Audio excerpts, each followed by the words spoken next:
네, 광교성서당 요한복음 마지막 17강 시작하겠습니다. 안녕하세요.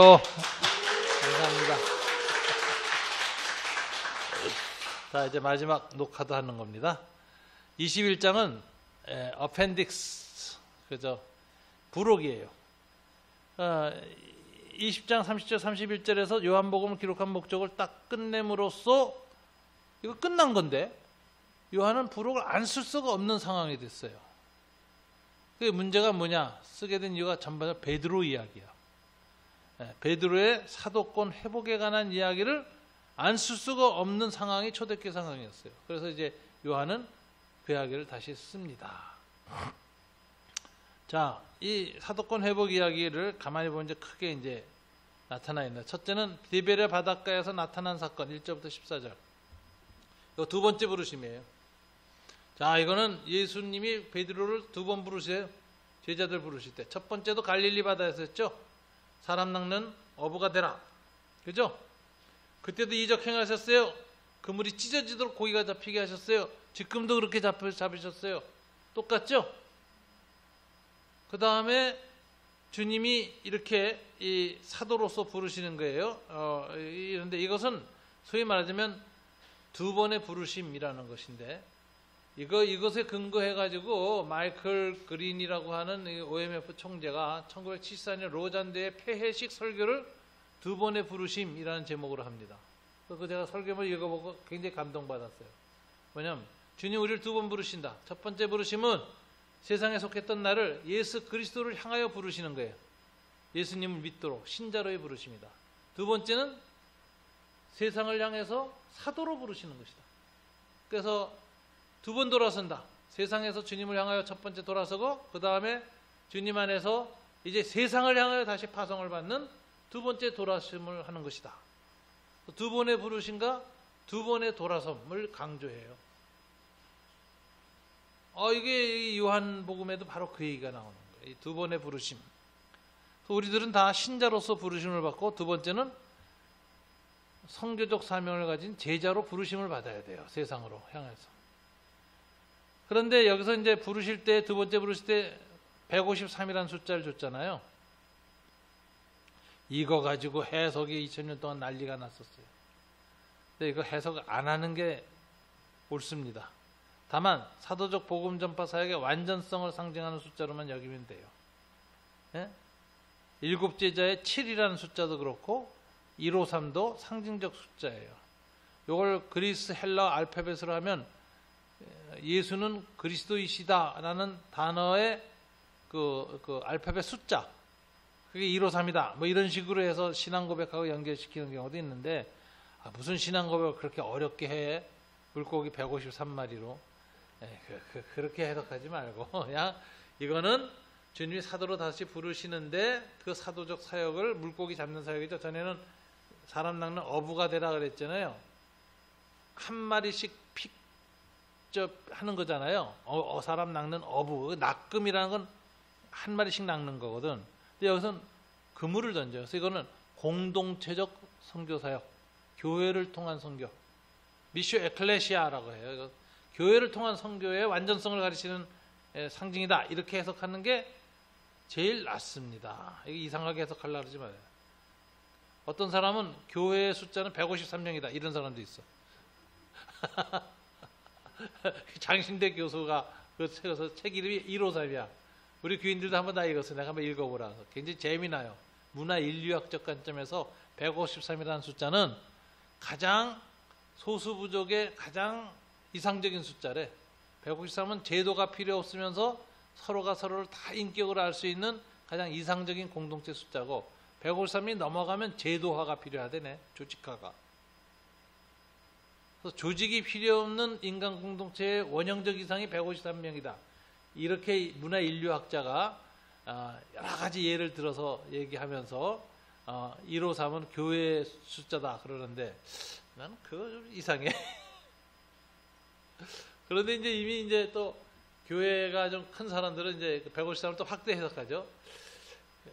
153 가족이어야 한다는 말이다. 이런 식으로 해석한 사람도 있고, 아니다, 재직이 153이다. 이런 사람이 있고, 장로가 153명이다. 이런 데 연결이 되는 거예요.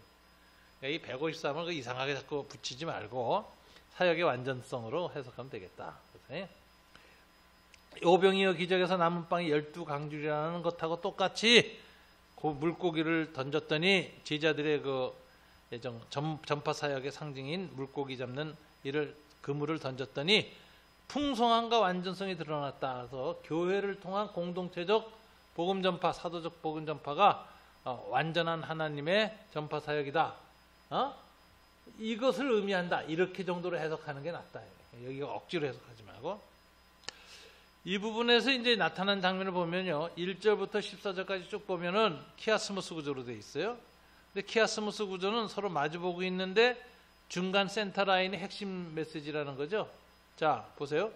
도입, 예수가 스스로 제자에게 나타난다. 1절. 그 다음에 반복, A 다시. 예수가 세 번째 제자들에게 나타났다. 14절. 그죠? 마주보고 있죠? B, 제자들이 모여서 고기를 잡으러 가기로 한다. B 다시. 제자들이 모여 빵과 물고기로 된 성찬 식사를 한다. 이게 서로 마주보고 있어요. C, 고기잡이 실패를 통해서 낯선 예수님이 이제 바닷가에 있어서 실패한 제자들에게 오른쪽으로 그물을 던지라고 한다. 이게 C예요. 근데 C 다시 보세요. 고기잡이가 성공했다. 그래서 고기 잡았는데 153마리다. 그리고 저분이 누구냐? 예수님이신 것. 옛날 갈릴리에서 있었던 그 사건이 기억났다는 건데 거기서 누가 예수가 주님이신 걸 알아보죠? 이 낯선이가. 그게 7절의 중심기절. 애제자, 즉 사도 요한이 예수시다! 라고 배에서 외치는 거예요. 그러니까 이 기록의 핵심은 뭐예요? 7절이지, 7절. 예수다! 하는 거. 7절 한번 읽어볼까요? 다 같이? 예수께서 사랑하시는 그 제자가 베드로에게 이르되 주님이시라! 하니 시몬 베드로가 벗고 있다가 주님이라는 말을 듣고 겉옷을 두른 후에 바다로 뛰어내리더라. 베드로는 항상 뒤늦게 알고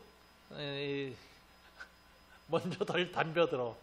제자들은 다 노조서 왔는데 지만 혼자 헤엄쳐 와가지고 춥고 떨리고 퐁 젖고 그리고 덜덜 떨고 앉아 있잖아. 그러니까 급해야 좋은 게 없어요.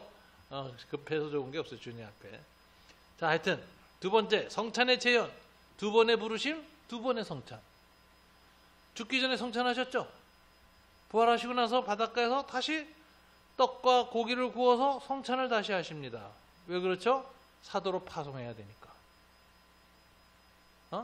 자기의 죽으심을 향해서 드러내기 위해서 성찬 사용하셨고 그 다음에 또다시 성찬하면서 제자를 세상으로 보내기 위해서예요.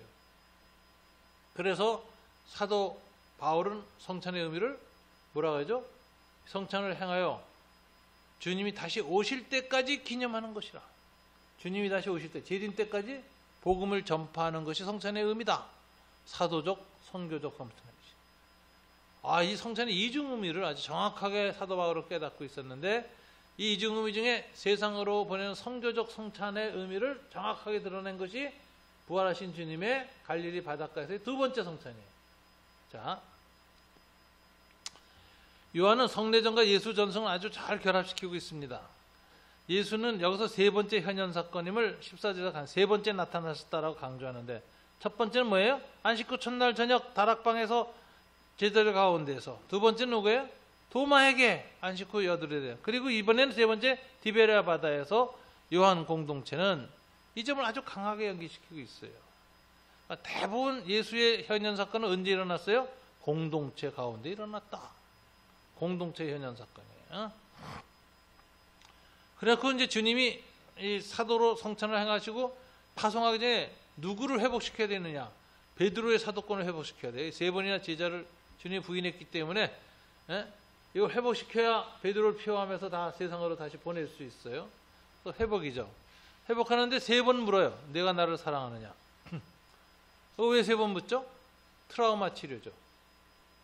트라우마 치료 안 하고 보내면 가면서도 내내 병든 짓 해. 트라우마를 못 벗어나. 예수를 세 번 부인한 베드로에게 주님이 세 번이나 나를 사랑한다는 고백을 받고 그때마다 내 양을 정말 쳐라. 내 어린 양을 먹이라. 내 양을 치라. 내 양을 먹이라. 반복함으로써 사도로서 실패했던 세 번 부인했던 베드로의 모든 트라우마를 주님이 완전히 치유해 주신 장면이에요. 그러니까 우리 주님은 참 사람 쓸 때 잘 쓰셔. 저놈은 저 고치고 보내야지, 안 고치고 보내면 저거 안 된다. 이 사랑의 치유 장면이 나와요. 그 다음에 사도권의 이 전제가 예수 사랑임을 강조했어요. 예수님은 양을 누구한테 맡기느냐? 능력 있는 놈, 똑똑한 놈, 설교 잘하는 놈, 학력 좋은 놈 안 골라요. 오직 조건은 뭐야? 양을 맡기는 조건은 사랑이야. 그것만 물어봐. 내가 나를 사랑하느냐? 예수님 물어보는데 단어가 3번 물을 때 바뀝니다. 2번은 아가파오로 물었어요. 내가 나를 사랑하느냐? 아가파오로 했어요. 아가파오는 신적 사랑이거든. 자기 희생적 사랑. 그런데 베드로가 2번 다 여기 대답을 못해요. 주님, 내가 주님을 아가파오합니다. 이렇게 대답을 못해. 감히 아가파오라는 동사를 못 써요. 그러니까 뭐라고 하죠? 필레오를 2번 써요. 필레오는 친구 간의 사랑이야. 감히 아가파오로 주님에 대한 사랑 고백 못해요. 베드로가. 주님 2번 물었는데 필레오로 했어요. 그러니까 베드로의 쭈그러들고 연약해진 사랑이 나타나. 아가파오를 못 써요. 그런데 3번째 주님이 묘해요. 베드로의 수준으로 내려오세요. 3번째는 내가 나를 필레오 하느냐? 이렇게 물어요. 이게 주님의 배려지. 너는 지금 단계가 필레오밖에 안 되는데 그럼 내가 너한테 눈높이 맞춰서 네가 나를 필레오 하느냐? 그러니까 그때서야 주님이 내가 주를 필레오 하시는지를 주께서는 아시나이다. 자기 속에 있는 필레오를 찌그러진 사랑이고 깨진 사랑이지만 그래도 진실하게 남아있는 필레오라는 걸 제자들도 모르고 아무도 다 몰라요. 알아줄 사람 아무도 없어. 주님만 아신다 이거지. 그러니까 주님이 그때 거기다 내 양을 맡기시는 목양 사명을 주십니다. 이 필레오가 주님이 베드로를 목자로 세우는 시작이에요. 그래서 어디로 끌고 가죠? 아가페로 끌고 가. 그래서 그 다음에 나를 따라오너라 그래요. 이 따라가면 어떻게 되죠? 필레오로 시작했지만 아가페를 이뤄요. 그래서 이제 17절에 예수께서 이르시되 내 양을 먹이라. 필레오를 이제 받아주시면서 내 양을 먹이라고 맡기시고 그 다음에 18절 다 같이 읽어볼까요? 내가 진실로 진실로 내게 이르노니 내가 젊어서는 스스로 띠띠고 원하는 대로 다녔거냐 늙어서는 내 팔을 벌리리니 남이 내게 띠띠우고 원하지 아니하는 곳으로 데려가서 아가페 사랑으로 죽을 것이다. 그게 이제 18, 19절이에요. 이 말씀을 하시면 베드로가 어떠한 죽음으로 하나님께 영광을 돌릴 것을 가리키심이라. 드디어 필레오에서 아가페로 가서 주님께 영광을 돌리게 될 것이다. 그러니까 주님은 필레오로 연약하게 사랑하는 인간적 사랑을 보고도 자기 양을 맡기시고 그것을 이끌어 가셔서 아가페로 만드시는 길을 가신 거예요. 이게 제자도라는 건 주님을 쫓아가는 길은 필레오에서 아가페까지 가는 길이에요. 거기까지 가는 게 제자도죠. 이 사랑의 제자도라는 거예요. 그래서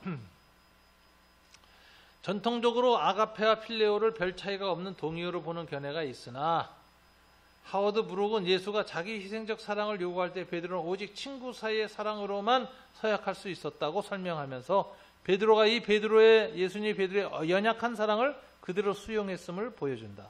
그러나 디오나는 베드로의 마지막에 관한 예언 속에서 베드로가 드디어 아가페 사랑에 도달하게 될 것을 예언적으로 드러내셨다. 결국 나를 따르라는 예수의 명령에 순종함을 통하여 베드로는 필레오서 아가파로 나아가게 되는 것이다. 나를 따르라 제자도 명령이죠. Follow me 제자로의 부르심이죠. 목적이 뭐예요? 아가페로 가는 길.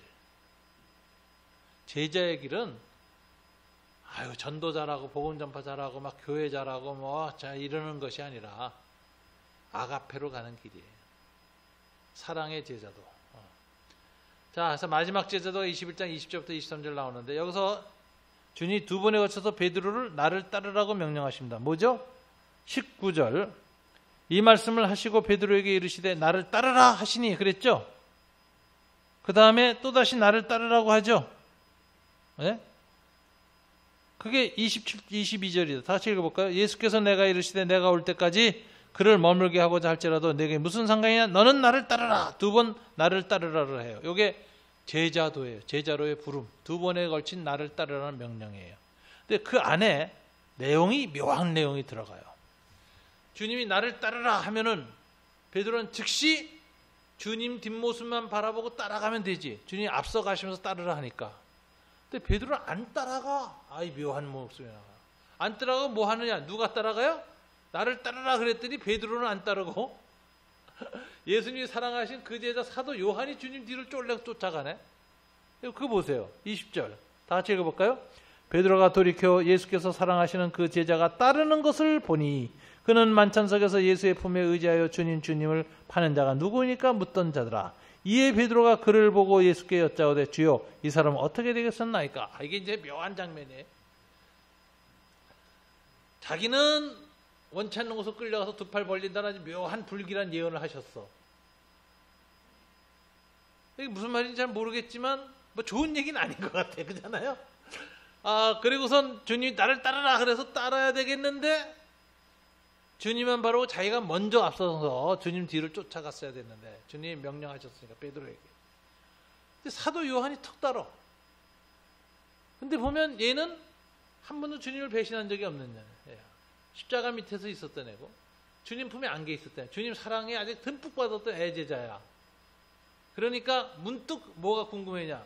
그래 나는 미래에 주님 세우나 부인하고 그랬던 놈이니까 원치 않는 곳에 가서 팔을 벌리는 그 묘한 상태를 주님이 얘기하셨는데 얘의 미래는 어떻게 될까 궁금한 거예요. 얼마나 주님이 축복하고 잘해줄까. 나는 고난의 미래로 나아가고 얘는 아주 뭐 잘 되는 길로 갈 거야. 뭐 이런 비교의식이 생긴 겁니다. 그래서 주님 얘는 어떻게 될까요? 이러고 물어요. 그러니까 주님이 화가 났어. 이게 제자도의 문제죠. 베드로는 항상 자기중심적이야. 그래서 남보다 나을 때는 아주 우월감이 강해. 그래서 저 주님한테 잡히기 전날 밤 뭐라고 해요? 주여, 얘들은 다 주를 버릴지라도 나는 주님을 따르겠습니다. 아니 혼자 주님 따르면 됐지. 왜 나머지 11제자를 묵사발 만들어요? 얘네들은 다 주를 버릴지라도. 항상 베드로는 비교야. 남하고 비교해서 앞장서야 돼. 그런데 이번에는 거꾸로 3번이나 부인했고 나가 나빠졌죠. 그러니까 이번에는 열등감이 가득해. 자기 연민이 있어. 그래서 나는 이제 그냥 바닥에 떨어진 놈이니까 그냥 미래가 그냥 영 불길한 예언을 하시는데 쟤는 그냥 한 번도 주님 부인도 안 했고 품에 앉아 있었고 십자가까지 갔다 내요. 어머니까지 맡았어. 쟤는 앞으로 어떻게 될까요? 또다시 비교해요. 자기 연민에 의한 비교라는.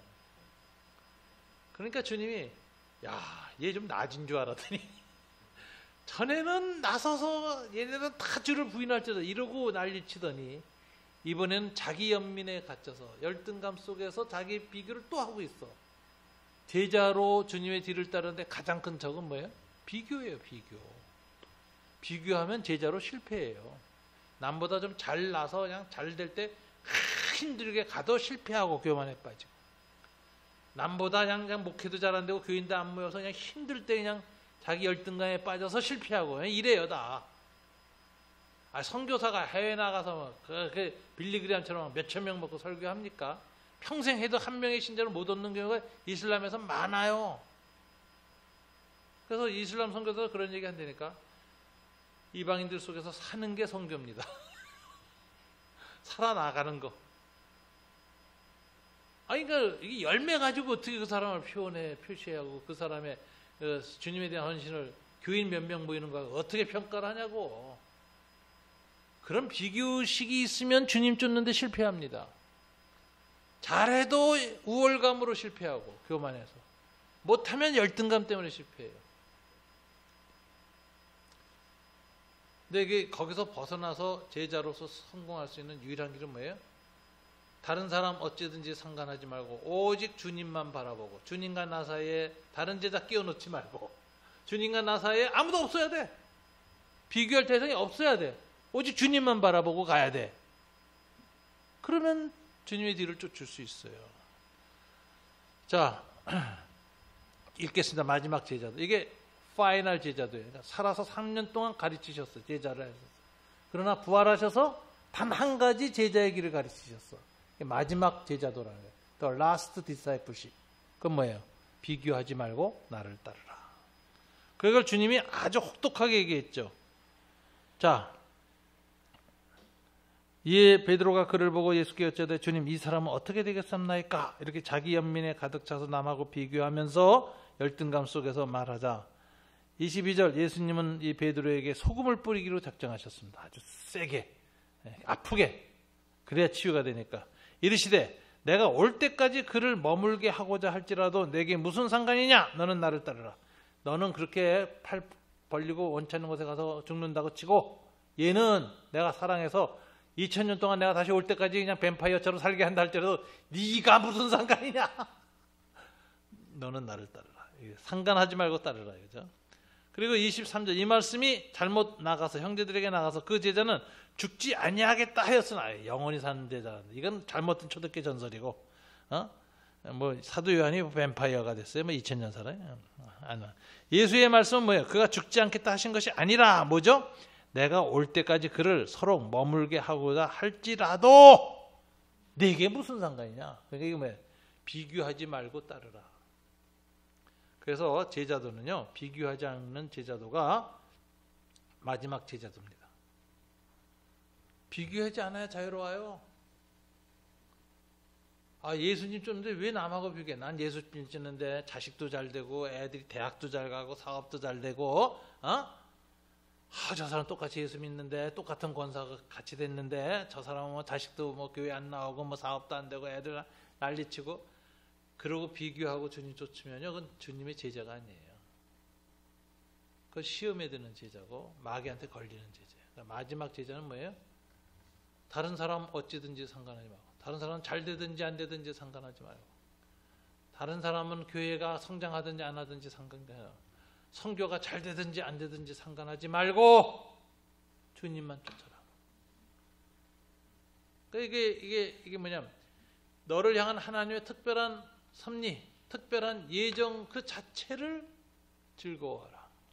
로마인신 표현을 씁니다. 내 운명을 사랑하라. 자기 운명을 사랑하지 못하는 자는 아무도 사랑할 수 없어요. 분노와 저주 속에서 죽게 돼 있어. 이거 굉장한 그 주님의 메시지입니다. 그래서 우리가 정말 자유로운 주님의 제자로 성장하기 위해서는 제일 마지막에 최후의 레슨을 받아야 돼. 주님께 비교하지 않고 주님의 뒤를 따라가는 법. 내가 주님을 쫓을 때 주변에 어떤 다른 사람하고 비교하지 말아야 돼. 나는 이혼했는데 왜 저 사람은 끝까지 잘 살까? 이런 생각도 하죠. 주님을 따르는데 그 무슨 상관이 있어요? 그래서 다른 사람 어찌 되든지 그 인생과 그 운명과 그 삶이 어찌 되든지 상관하지 말고 나를 따르라. 그래야 자유의 제자도예요.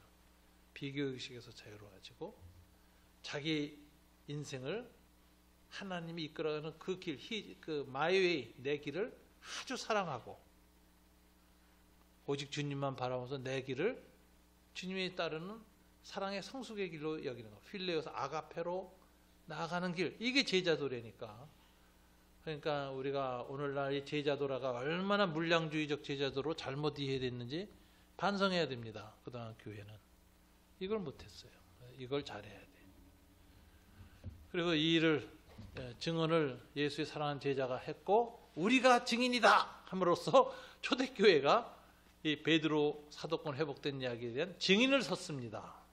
이게 요한복음 부록이에요. 그래서 사도권 회복, 마지막 제자도, 두 번의 부르심, 두 번의 성찬, 그리고 필레오서 아가페로 나아가는 사랑의 제자도, 이 길을 비교하지 말고 자기의 길을 가라. 그래서 여러분 자기 운명을 사랑하시고 자기 인생을 사랑하세요. 어떤 혹독한 인생이든지 어떤 어려운 인생이든지 나만 준 어떤 특별한 아픔과 고난이 있어도 남하고 비교해서 자꾸 우울증 열등감 걸리지 말고 자기 인생을 사랑하세요. 그게 주님께 가는 길입니다. 내 운명을 사랑하라. 저에게 반기독교 신자인 니체의 용어로 표현했습니다. 내 운명을 사랑하라. 그게 주님이 가르쳐서 마지막 제자들이에요. 베드로한테. 다른 사람 어찌든지 상관하지 말고 너는 나를 따르라. 사랑으로, 오직 사랑으로. 그러면 제자가 되는 거예요. 강의를 마치겠습니다. 감사합니다. 예.